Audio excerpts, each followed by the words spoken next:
So, what's going on, everybody? Welcome back to the channel where we discuss all things Golf Wang and streetwear. And in today's video, we are going to be looking at the 5 most slept on pieces from Golf Wang Winter 2020. So as you all know, at the end of each golf season, I like to do these videos where I talk about my 5 favorite pieces from the season and my 5 least favorite pieces from the season. And being that we've seen pretty much every single piece from Winter 2020 drop, it is officially time to make those end of season videos. But as I was kind of sitting here looking at the preview, going over all the pieces, I saw a lot of pieces from the season that I thought really did not get appreciated enough. So I figured I would add a third video that I will do at each season's end where we talk about the 5 most slept on pieces from the season. I will still be making a video about my 5 least favorite and my 5 favorite pieces from the season. Those will be coming very soon, so just be on the lookout. And just a disclaimer before we move forward with the list, this is all just my opinion. You may or may not disagree with this list, and that is completely okay. There may be some pieces on here that you might not have liked as much as I do, or pieces that you thought really were not slept on. This is all just my opinion and from things that I have observed. But without further ado, let's go ahead and get straight into this list. And kicking it off in the number 5 spot is the light blue plaid flannel. The reason I have this listed at number 5 is because I know that this was the most popular colorway of the 3 plaid jackets. So it was a fairly popular piece, but in my opinion, it was one of the standouts of the season. I actually did cop this piece. It was one of only 2 pieces that I picked up from this season. I got this and the dark green colorway of the chore jacket. And like I said, the reason I have this at the number 5 spot is I know people did enjoy this piece, but in my opinion, it was one of the standouts of the entire season. The quality on it is really great. The fit is great. And what really brings it all together for me is, of course, the colorway, because that is what shines on this piece. There is no branding on it whatsoever, hardly. All the branding we have is just a little golf tag on the pocket. But other than that, all you really have is a plaid jacket. And I just gotta say, guys, I thought it was a tremendous piece. It is one of my most worn pieces around this fall season. I find myself wearing this at least once a week. That's how much I love it. And it'll definitely be a piece I keep in my collection for a long time. Coming in at the number 4 spot, we have the new updated Romeo truckers. The reason I say this is an updated trucker is because we have technically seen a Romeo trucker that dropped in the winter 2018 season. So in my opinion, this was kind of a remastered version in a way of the Romeo trucker. And I gotta say, in my opinion, they did it a lot better the second time around. I really loved every single colorway they did of this piece. I have been huge into truckers recently, and the only reason I didn't pick this up is a reason that you guys will hopefully be finding out about really soon. So just stay tuned. I was so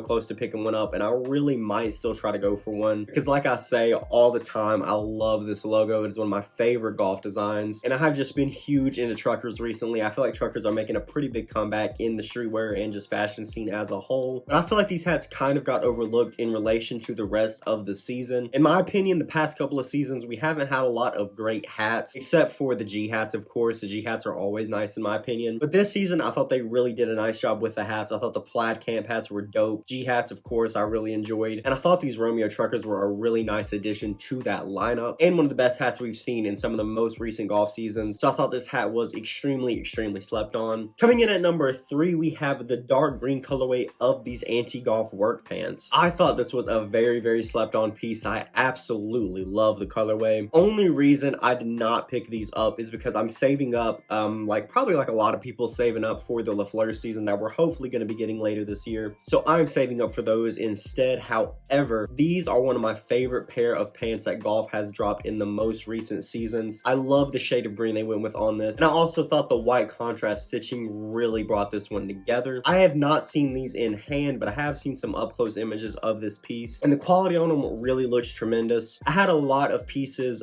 in my closet that I could have pulled these pants off with. So I was really close to copping them, but like I said, saving up for the Le FLEUR pants we saw leak, and I actually didn't really anticipate picking anything up other than the chore jacket, but I ended up being pushed to getting the plaid zip up, and that really kind of killed me picking these up. But like I said, I was really close. Thought it was some of the best pants golf has put out in their most recent seasons. Coming in at the number 2 spot, we have the toucan button up. When we first saw the lookbook of winter 2020 and I saw this toucan button up, I thought for sure that it was going to be one of the highlights of the season, but that didn't really end up being the case. I personally love this button up. I've always loved these kind of beachy, like dad style button ups, I guess, like vacation dad style stuff. The only reason, once again, that I didn't pick this up is because I already have so many golf button ups across a bunch of seasons, and I just don't really need to add any more to my collection right now. But if that weren't the case, this piece would have absolutely been a cop for me. The only reason I added it to this list is because I haven't really seen anyone talking about it since the lookbook got released. On drop day, I only remember remember seeing a couple of people talking about picking it up, and really since then I haven't heard much about it. But I thought it was a really solid piece and definitely deserves to get more attention than it does. And closing out this list, we have the Sherpa fleece jacket in the dark green colorway. I say this every time I talk about this jacket, but I absolutely love Sherpa. I liked both colorways of this jacket, but I personally like the dark green one a lot more. Sherpa and just like fleece pieces as a whole have been making a huge comeback, which is something I love to see. All the stuff from Uniqlo to Patagonia and now Golf, all these different clothing brands doing a lot of really dope fleece pieces. I understand the colors on this piece are a little bit all over the place, but it kind of gives me like a vintage fleece vibe. A lot of those classic like Patagonia fleeces have colorways that are like all over the place, and I really do think it fits these solid jackets really well. And I feel like I might have said this about this jacket already once before, but on paper these colors don't really sound like they would mesh well together, but when I look at them here on this jacket, that definitely is not the case. One thing I was surprised about though was that there is no branding on this piece, which definitely makes sense to me when it comes to fleece jackets. Fleece jackets have never, you know, historically the ones I've noticed anyway, have never had big huge like logos and stuff all over them, maybe something a little minimal. So it doesn't bother me at all if there's no branding on this. I just know historically Golf likes to brand a lot of their pieces, so it did surprise me. But I wear fleece a lot, you know, when it comes to cold weather. I know you don't see me wear them a lot, but I do have a number of fleece pieces in my closet that I wear pretty frequently. And while I don't think this was a top tier piece from Golf this season, I definitely think it was up there among some of the best, and I definitely thought it got slept on just because of how big fleece and stuff has been, you know, in the fashion landscape today, and with how much I personally enjoy both colorways. But I'm pretty sure that'll do it for this video, guys. Comment below and let me know what some of the pieces you thought were super slept on from this season. Also comment below and let me know what you thought about the list. Do you love it? Do you hate it? Are you somewhere in the middle? Stay tuned for the videos on my favorite and least favorite pieces from this season coming very soon. You should definitely be seeing those uploaded within 2 days or so just stay tuned. As always, if you like this kind of content and you would like to see more, definitely like this video, subscribe to the channel. I have a ton of golf and streetwear content coming moving forward. But that'll do it for this video, guys. Thanks so much for checking this out. I'll see you in the next one.